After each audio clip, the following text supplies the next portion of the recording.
everyone, and welcome to another edition of Wyo-Dakota 2A Arsenal Roundup News. My name is Christian Espinoza. I am your host.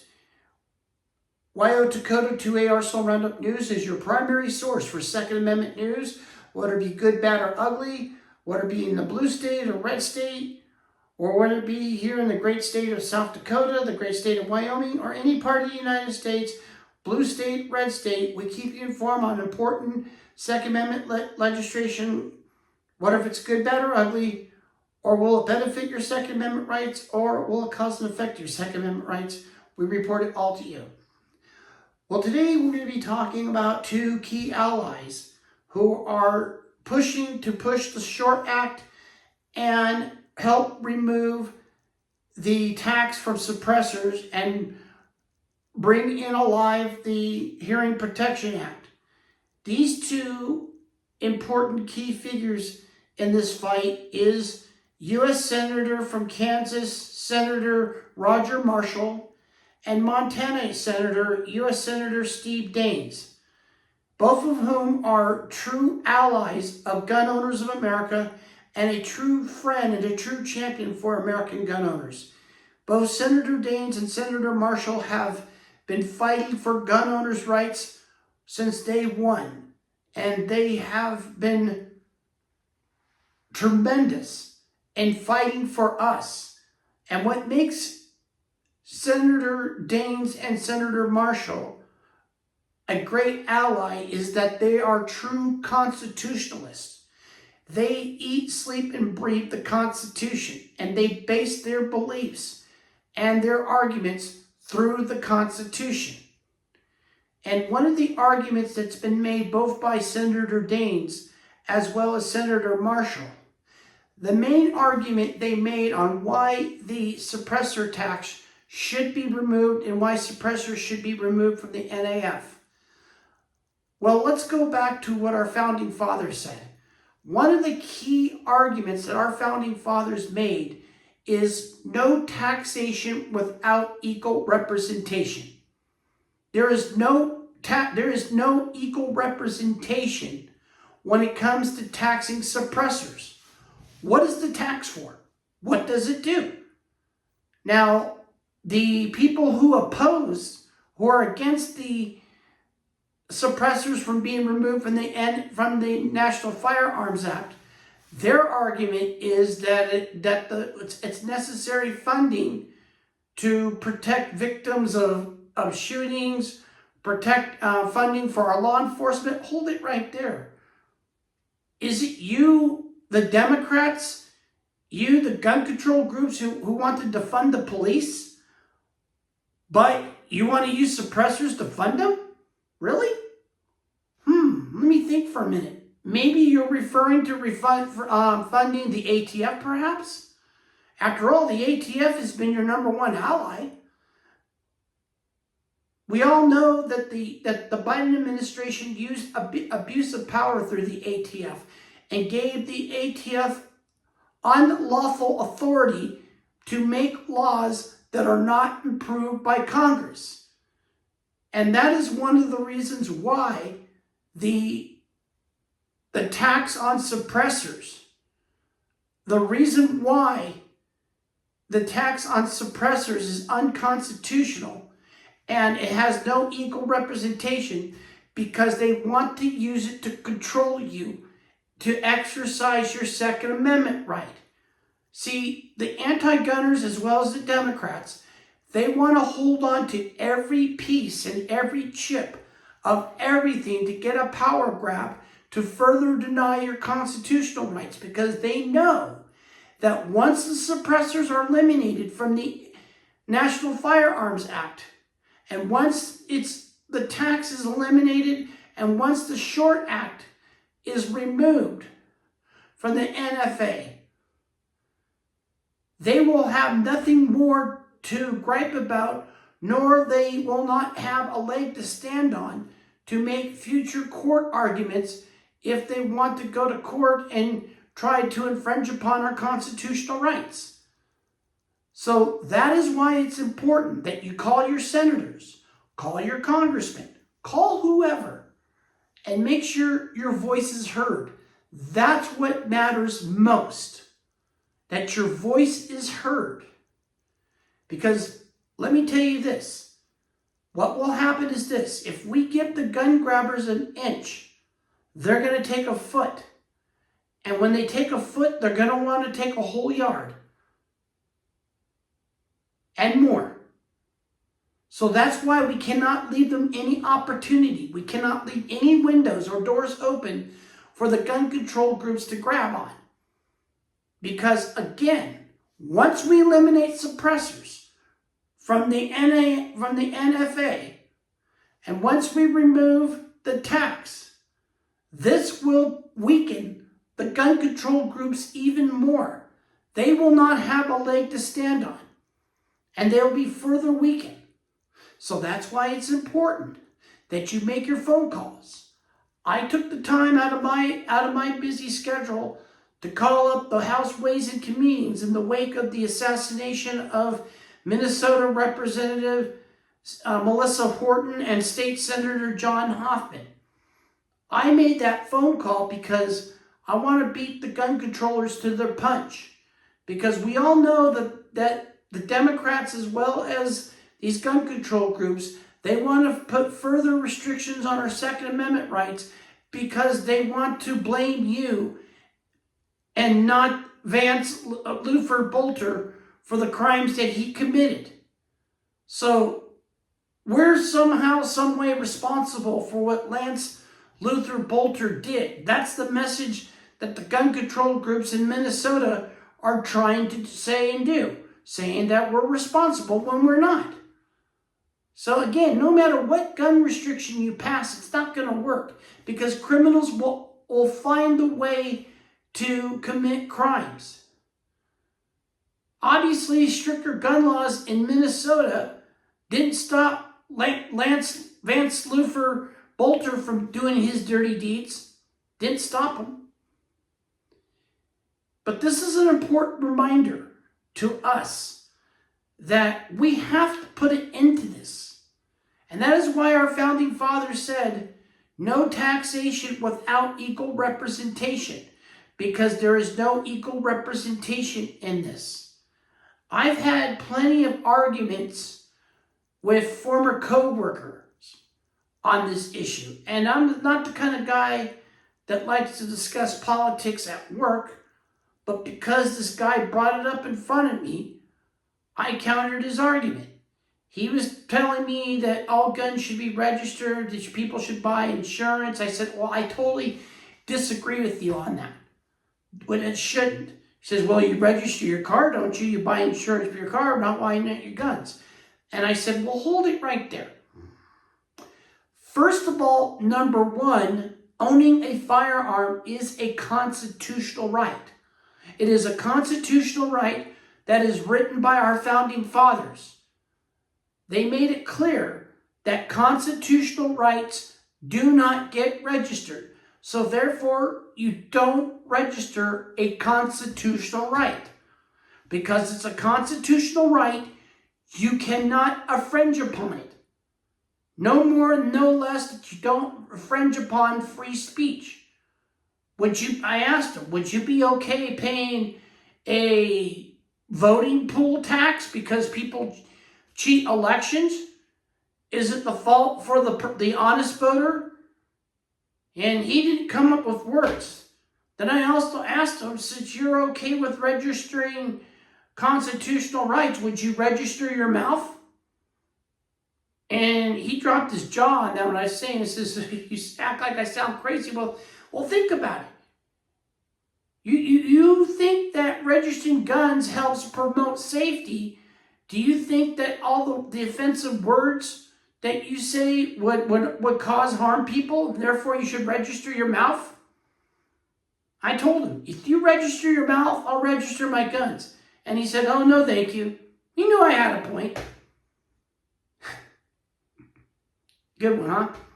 Well, he learned quickly that constitutional rights don't get registered. Now, I understand his situation because at one time he worked at a supermarket and he got robbed. And I explained to him, if California wasn't a bunch of wussies and law-abiding citizens to carry a firearm. And if I was there that day and I had my firearm on me, I would have stopped the guy from robbing you. You see, that is why we do have robberies. That is why we do have crime. Because criminals like to go to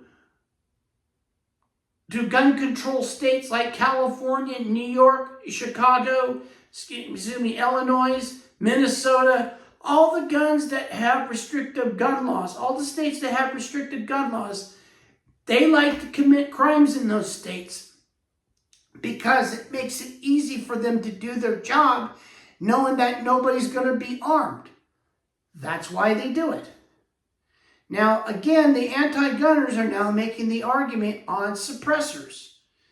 They're making the argument that it's going to cause more crime. Really? They use the Luigi Mangione incident. Well, Luigi Mangione already broken the law. He already made his own custom suppressor.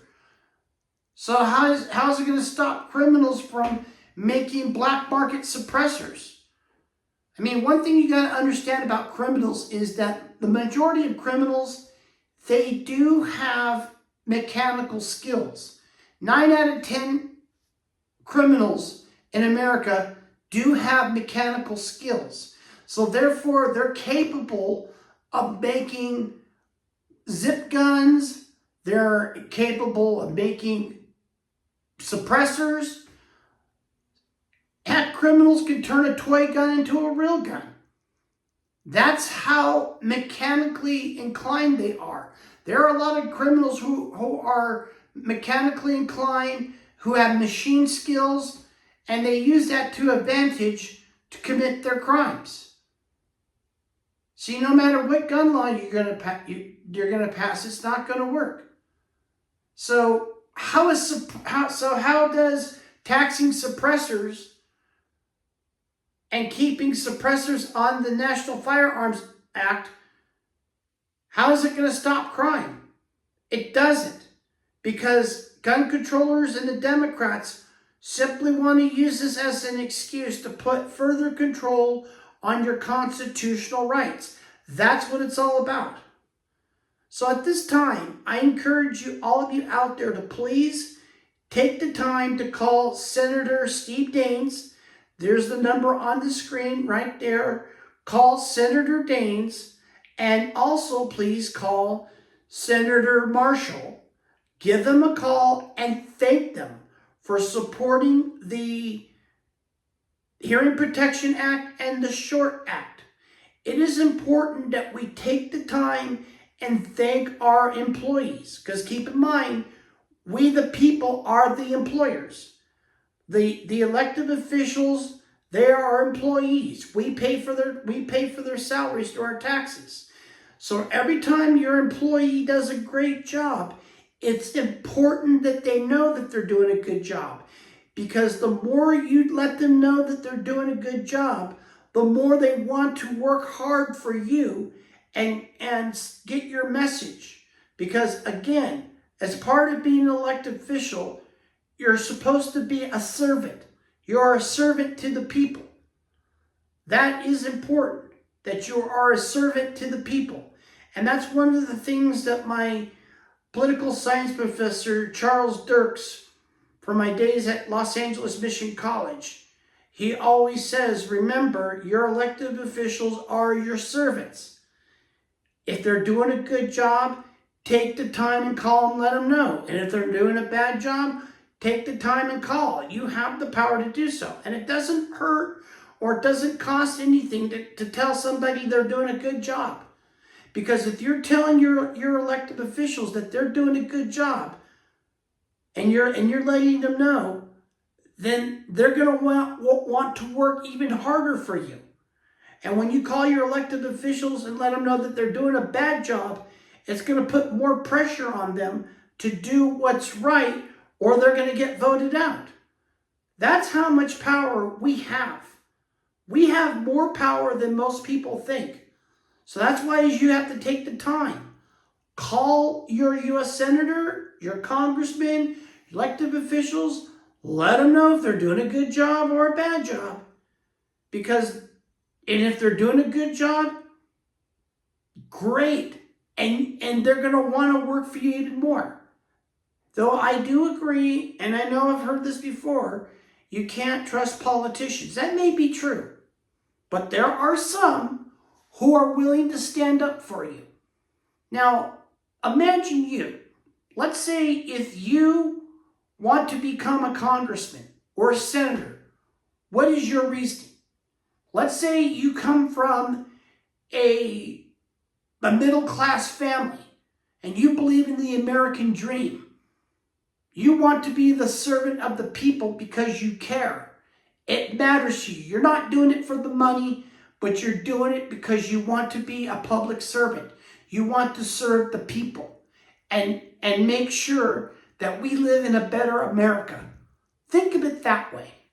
Yes, there are people who want to make a difference, but then there are some who want to abuse the system. People like career politicians like Chuck Schumer, for example. We all know he abuses the system. Or people like Nancy Pelosi.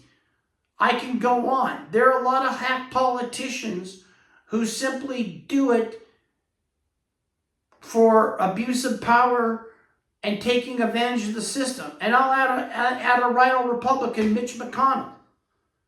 They give the people who really want to represent the people a bad name. But in this case, both Senator Roger Marshall and Steve Daines, they both grew up in the country. They were both working class people, and they end up becoming servants. So again, it's important that you take the time and call your elected officials, whether they're doing a good job or a bad job. If they're doing a good job in protecting your Second Amendment rights, it's important that you tell them thank you. Reason is because when they fight for your rights, they're going to say, well, I have my constituents who've been calling me every day and thanking me for fighting for them. I'm doing this for my constituents because they care about their rights, and so do I. Their Second Amendment rights are important to them as much as it's important to me. And because I've been getting phone calls from my constituents, they're telling you and everybody else that this matters to them. That this bill is either unconstitutional or this bill will benefit their Second Amendment rights. That's what people like Steve Daines and Senator Marshall say each time they're in the podium to make their case and argument when it comes to passing important legislation that protects our Second Amendment rights. That is why you have to call and make your voice heard. And remember, even if you have a congressman or a senator who's against your Second Amendment rights, that is why you call the House and Ways and Means Committee. And you tell the House and Ways and Means Committee that I have such and such as my senator or congressman or my congresswoman who are not defending my Second Amendment rights. They're not representing my best interests. So I'm here to say that no to this bill. Though my senator or my congressman may support this unconstitutional bill, but I'm telling the House and Ways and Means Committee to please do not support the bill that my congressman or senator or congresswoman is trying to pass that infringe upon my Second Amendment rights. That's what the House and Ways and Means Committee is for. Well, that is it for tonight for Wyo-Dakota 2A Arsenal Roundup News. If you have any important legislation in your state that you want passed, or any type of important legislation that will either protect your Second Amendment rights or cause either further harm to your Second Amendment rights, please send me an email at rjespinoza, that's ESPINOZA, roundupnews@gmail.com. Tell me what the legislation's about. Tell me if it will affect your Second Amendment rights or will it benefit your Second Amendment rights. If you have any links or any important sources for me to read so I can bring the word out, it'd be deeply appreciative.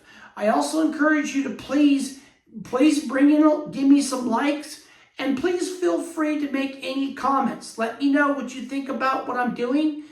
If you like my shows or not, I like to hear from you. Whether if you don't like it or don't like it, doesn't matter. I want to hear from you. And also, please turn into my Saturday morning show. I will be on Podbean. I had started my show last week. It's Saturday Morning Shoot, where we talk about shooting sports and important legislation. Well, that is it for Wyo-Dakota 2A Arsenal Roundup News. And remember, be armed, be safe, be vigilant.